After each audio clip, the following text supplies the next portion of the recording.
हमारे पास क्या है, एम्पियर लॉ है। कल हमने इसका इंट्रोडक्शन पढ़ा था कि हम गॉस लॉ और एम्पियर लॉ, सिर्फ उसका डिफिनीशन समझाने के लिए हमने सिर्फ इसको इंट्रोडक्शन दिया था। इसका मतलब है एम्पियर लॉ को हम यूज़ करते हैं to find magnetic field due to current. सही है, हम एम्पियर लॉ को यूज़ करते हैं to find magnetic field due to स करंट। गॉस लॉ को हम यूज़ करते हैं to find electric field due to charge. सही है, अगर आप उसको देख ले तो मेथड एक है, लेकिन इसका जो पैरामीटर है मीन वो मैग्नेटिक फील्ड की बात करता है, और ये मैग्नेटिक फील्ड की बात करता है, गॉस लॉ इलेक्ट्रिक फील्ड की बात करता है, गॉस लॉ चार्ज की बात करते हैं, और ये करंट की बात करते हैं। अब इसको देख ले, हम ये पढ़ते हैं कि अगर आपके पास, हमने ये पढ़ा कि जब आप किसी कंडक्टर से करंट पास करते हो, जब किसी कंडक्टर से आप करंट पास करते हो तो इसके इर्द गिर्द द मैग्नेटिक फील्ड सेटअप होता है। अब जब इसके इर्द गिर्द मैग्नेटिक फील्ड सेटअप होता है, अब ये किस पॉइंट पे ज़्यादा होगा, किस पॉइंट पे कम होगा। सही, जिस तरह हमने इलेक्ट्रिक फील्ड पढ़ा था कि E is equal to 1/ε0 into Q/r²। Charge के इर्द गिर्द इलेक्ट्रिक फील्ड सेटअप होता है, ये तो हमें पता है, लेकिन ये जो इलेक्ट्रिक फील्ड सेटअप होता है ये मीडियम पे डिपेंड करता है, अमाउंट ऑफ चार्ज पे डिपेंड करता है, और आर पे डिपेंड करता है। तो इसी तरह हमें एम्पियर लॉ से क्या मिलता है, एम्पियर लॉ से हमें ये मिलता है कि इस कंडक्टर के इर्द गिर्द जो इलेक्ट्रिक फील्ड सेटअप होता है वो इस कंडक्टर के इर्द गिर्द जो मैग्नेटिक फील्ड सेटअप होता है वो मैग्नेटिक फील्ड या आर पे डिपेंडेंट है कि नहीं है, वो मैग्नेटिक फील्ड या करंट पे डिपेंडेंट है या नहीं है, वो मैग्नेटिक फील्ड या मीडियम पे डिपेंडेंट है या नहीं है। तो हमें ये फाइंड करना है कि इस कंडक्टर के इर्द गिर्द जो मैग्नेटिक फील्ड है वो किस चीज़ पे डिपेंड होता है, किस चीज़ से इंक्रीज़ होता है और किस चीज़ से डिक्रीज़ होता है। ये हमें एम्पियर लॉ से ये चीज़ें मिलेगा। तो हम कहते हैं लेट सपोज इसके इर्द गिर्द मैग्नेटिक फील्ड सेटअप होता है, तो इस पॉइंट पे मैग्नेटिक फील्ड क्या होगा, फिर इस पॉइंट पे मैग्नेटिक फील्ड क्या होगा, और फिर इस पॉइंट पे मैग्नेटिक फील्ड क्या होगा। देख ले, अगर आप कंडक्टर की, इसका ये आर है R1, इसका ये आर है R2, और ये इसका ये आर है R3। अब मिनट जितना चार्ज के नज़दीक होंगे, जितना चार्ज के नज़दीक होंगे उतना इलेक्ट्रिक फील्ड स्ट्रांग होगा। इस तरह अब जितना इस करंट की रिंग कंडक्टर के नज़दीक होंगे उतना मैग्नेटिक फील्ड स्ट्रांग होगा। तो ये आपके पास B1 है मैग्नेटिक फील्ड इस पॉइंट पे, इस पॉइंट पे B2 है, और इस पॉइंट पे B3 है। तो हम ये लिखते हैं कि R3 is greater than R2, R2 is greater than R1। So B3 जो होगा मैग्नेटिक फील्ड एट पॉइंट 3 ये कम होगा B2 से, और B2 कम होगा B1 से, B1 सबसे ज़्यादा होगा। इसका यह मतलब हो गया कि magnetic field around the conductor, जो मैग्नेटिक फील्ड सेटअप होता है वो डिपेंड करता है ऑन द सेपरेशन, आर पे डिपेंड करता है। फिर किस पे डिपेंड करता है, आई पे, कि यहाँ से जितना करंट ज़्यादा पास होगा उतना इसके मैग्नेटिक फील्ड ज़्यादा सेटअप होगा, ज़्यादा स्ट्रांग होगा। तो कितने पैरामीटर पे डिपेंड करता है, आर पे डिपेंड करता है, आई पे डिपेंड करता है। थर्ड किस पे डिपेंड करता है, थर्ड डिपेंड करता है म्यू, परमिबिलिटी पे, मीडियम पे डिपेंड करता है। जिस तरह परमिटिविटी है कि मीडियम आपने कौन सा यूज़ किया है, तो इन तीन चीज़ों पे डिपेंड करता है, परमिबिलिटी, करंट और आर। सही है, तो हम क्या करना है, इसको हमें डिफाइन करना है। किस तरह कि ये हमारे पास, लेट सपोज ये हमारे पास कंडक्टर है, इसमें करंट फ्लो हो रहा है आई, हमें इस पॉइंट पे मैग्नेटिक फील्ड फाइंड करना है जिसका आर हमारे पास लेट सपोज आर है। सही, इस पॉइंट पे मुझे मैग्नेटिक फील्ड फाइंड करना है कि इस पॉइंट पे मैग्नेटिक फील्ड क्या है। तो पहले हम एम्पियर लॉ को डिफाइन करते हैं, जिस तरह हमने कल डिफाइन किया था कि किस तरह डिफाइन किया था, फिर इसको प्रूफ करना है। वैसे पहले इसको हम प्रूफ करते फिर डिफाइन करते, लेकिन कल हमने इसको थोड़ा सा डिफाइन किया था, उसी तरह मैं डिफाइन करता हूँ कि ये क्या है। अगर मुझे इस पॉइंट पे मैग्नेटिक फील्ड फाइंड करना है, सही है, तो मैं इस पॉइंट को एक इमेजनरी सरफेस में, गॉस लॉ की तरह एक इमेजनरी सरफेस में बंद करूँगा, इनक्लोज करूँगा। सही है, इसको हम कहते क्या, एम्पियर एम्पियर पाथ। इस एम्पियर पाथ का लेंथ कितना है, देखिए इसका सरकमफेरेंस कितना है 2 पाई आर, अगर रेडियस का पता है तो इसका जो सरकमफेरेंस है वो 2 पाई आर है। अगर मैं इसको इस पॉइंट पे काट लो और इसको स्ट्रेच कर लो तो स्ट्रेच करने से क्या बनेगा, ये आपके पास स्ट्रेट वायर बनेगा और इसका जो लेंथ होगा वो बराबर होगा L is equal to 2 pi R. सही है। तो हम डिफाइन कैसा करते हैं, हम लेंथ और बी को आपस में रिलेट करते हैं, इसको रिलेट करते हैं और करंट को रिलेट करते हैं।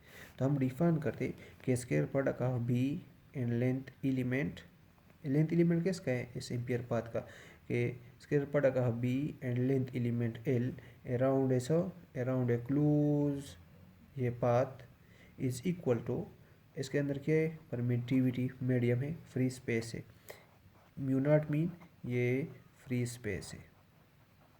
कि डिफाइन कैसे करना है कि the square product of magnetic field a length element L around a close length element along a closed path is equal to mu naught time the currents of enclose. तो हमने ये कल डिफाइन किया था इस तरह, देखिए किस तरह कि the scalar product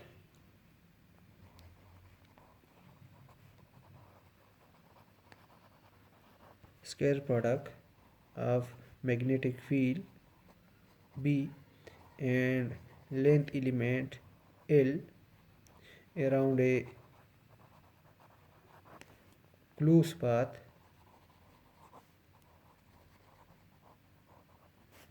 is equal to mu naught time the total current enclosed by that closed surface। Mean इसका जो मैथमेटिक है वो हमारे पास मिलेगा B dot L is equal to क्या मिलेगा, ये मिलेगा म्यू नॉट आई, ये रिलेशन मिलेगा अगर हमारे पास जो एम्पियर पाथ है, ये जो एम्पियर पाथ हमने क्या लिया है, ये जो एम्पियर पाथ हमारे पास क्या है, अगर ये रेगुलर है, अगर ये हमारे पास रेगुलर पाथ है, फॉर रेगुलर पाथ, ये फॉर रेगुलर पाथ है। देख ले इसका रेडियस कांस्टेंट है, इस पॉइंट पे जितना मैग्नेटिक फील्ड है तो इस पॉइंट पे वही मैग्नेटिक फील्ड है, जितना इस पॉइंट पे मैग्नेटिक फील्ड है उतना उस पॉइंट पे मैग्नेटिक फील्ड है। तो इस सर्कल के लिए आर कांस्टेंट है, तो ये रेगुलर पाथ हो गया। दूसरा अगर हमारे पास इर्रेगुलर पाथ है तो हम क्या करते हैं, स्मॉल पैचेस में डिवाइड करते हैं। तो ये मिलेगा B dot del L small length element में डिवाइड करते is equal to mu naught into आई।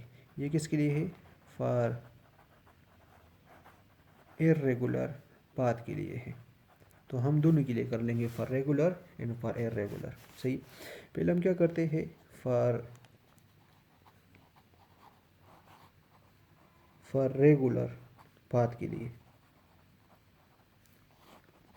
किस तरह रेगुलर पाथ के लिए, देख ले हमारे पास क्या है, ये कंडक्टर है और ये इसमें करंट फ्लो हो रहा है और ये इस पॉइंट पे मैग्नेटिक फील्ड फाइंड करना है, इसका रेडियस है। तो ये हमारे पास क्या है, एक रेगुलर ये पाथ है, इसको मैं नाम देता हूँ फिगर 1।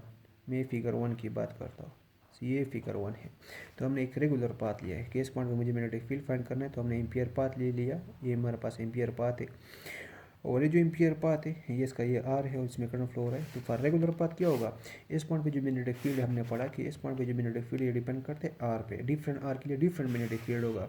तो हम कहते हैं कि इस पॉइंट पी पे जो मैग्नेटिक फील्ड है, इस पॉइंट पी पे जो मैग्नेटिक फील्ड है ये डिपेंड करता है करंट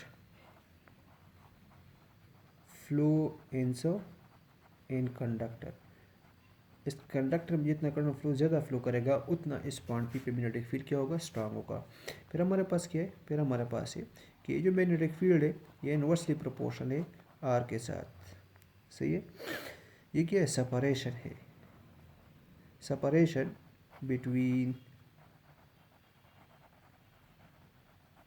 एंड पॉइंट पी, कि किस पॉइंट पे। सही, मीन जो मैग्नेटिक फील्ड है ये किस चीज़ पे डिपेंड करते हैं, ये दो चीज़ पे डिपेंड करता है। करंट इन कंडक्टर, जितना करंट ज़्यादा होगा उतना मैग्नेटिक फील्ड ज़्यादा होगा, जितना आप कंडक्टर से दूर जाएंगे उतना मैग्नेटिक फील्ड क्या होगा, कम होगा। अब दोनों को कंबाइन कर ले, so B will be is equal to I into R, ये हमारे पास मिलेगा। इसको रिप्लेस कर ले बाई किस पे, इसको रिप्लेस कर ले by constant, so B will be is equal to constant I into R, या B will be is equal to K I into are. हमारे पास क्या है, ये रिलेशन मिल गया। वेयर